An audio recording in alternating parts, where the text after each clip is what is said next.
alaikum. Welcome to another Suhoor Bite. Today I have somebody I have known for a little bit, but only met quite recently. Today I have Yassine, commonly known as Narcy, multimedia artist, musician, really all sorts of things as long as it's multimedia, isn't it? Everything.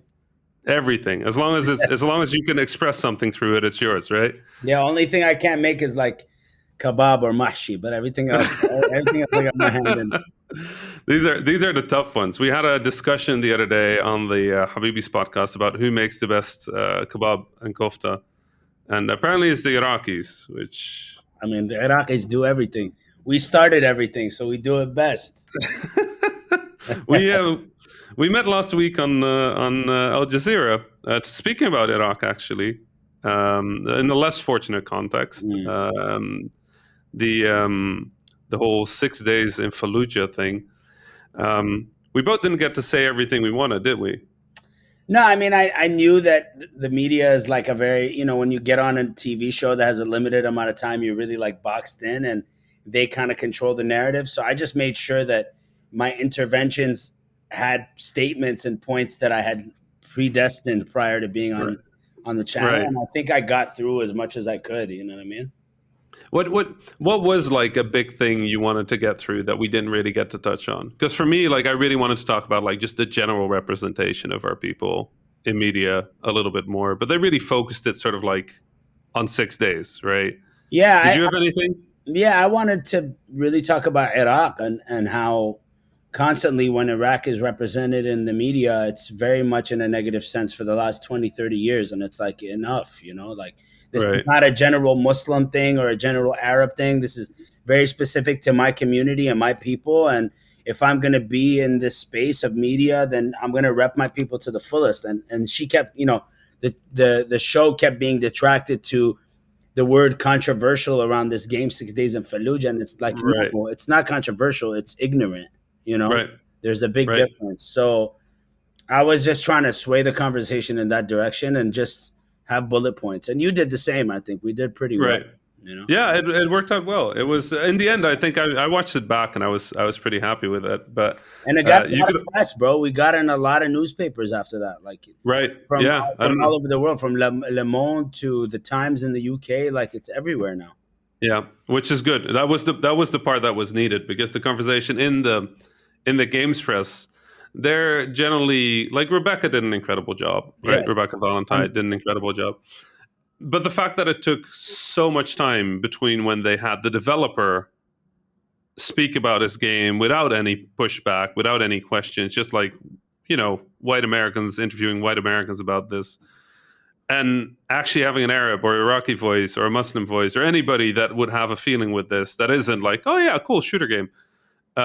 That took weeks it was kind of depressing to me. Like it feels like the games press just isn't equipped to deal with issues of real life that much, and especially not when it comes to Arabs or Iraqis. I think, Rami, if you got to look at it in an overarching way, capitalism and the drive of many of these platforms that we use is a capitalist drive, whether we're talking about Google or Twitter or Facebook or any gamer company, or it's driven by money at the end of the day. So and capitalism is an extension of the colonial bodies that created the countries that run as capitalist societies. So it's like, how they say generational trauma is in our bloodstream.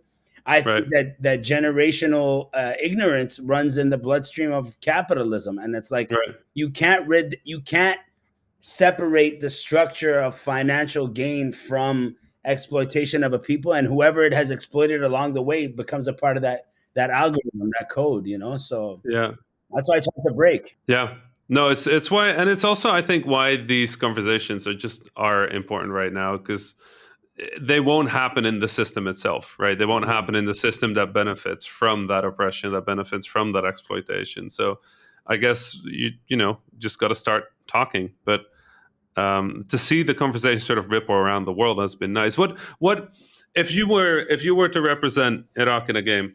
What would that look like, you think? What kind of game would you imagine? I would love for a game to be like the rebuilding of Iraq. Like a Sim City. I've always had this vision of a game outside of Iraq, but like similar to like the game of life, But imagine getting born into the second life in this world where you're born as a baby. You don't choose what color you are, what community you're from, what your parents' background is or their experiences. You're just born into these either messed up or really privileged situations, and how you navigate the world. Like that's a very real, and that's a very difficult game to make, obviously, because Right. it contains so many different obstacles that you can come across. You really have to create an earth. So with Iraq, I mean, I would either do something that's about the richness of the culture and do like the eras that existed prior to uh, And there's so much to talk colonialism, about. neo-colonial, and even that era was messed up. But like, Right. just to show the richness in Babylon and Sumeria, let's say like a Sumerian video game where you're Right. a god or whatever, that would be dope. But otherwise, I would want a game to be played from the perspective of an Iraqi kid, like Right. who has navigated all these things and is trying to Yeah. become, one with the world. I think that would be a beautiful game.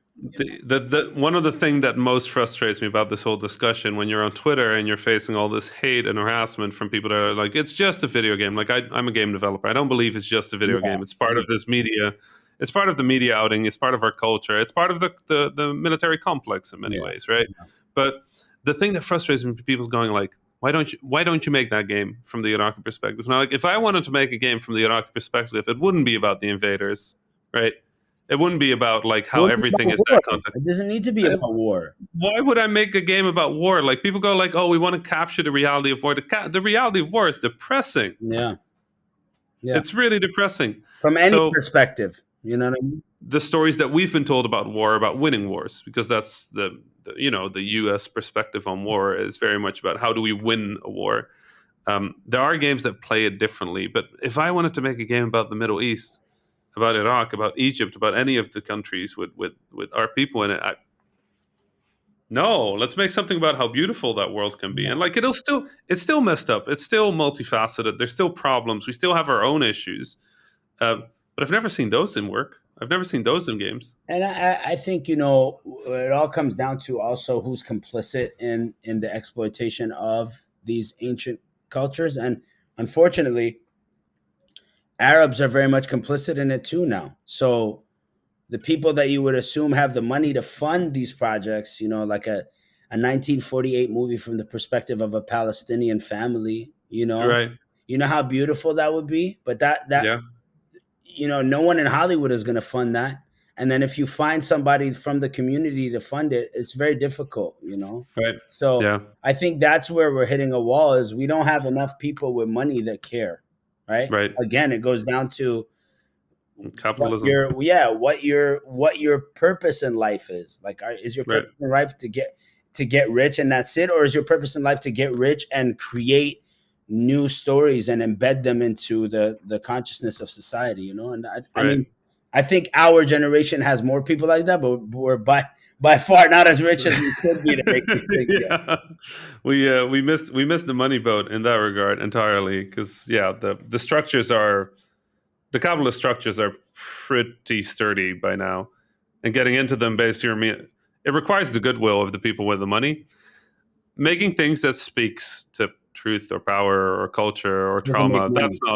that's not what people want. The only things they want is like the things that fit in that narrative, in that story. Yeah, it doesn't perpetuate the system, right? Right. It doesn't Right. perpetuate the system. Life doesn't perpetuate the system. Death does. Right. Yeah, that's very true.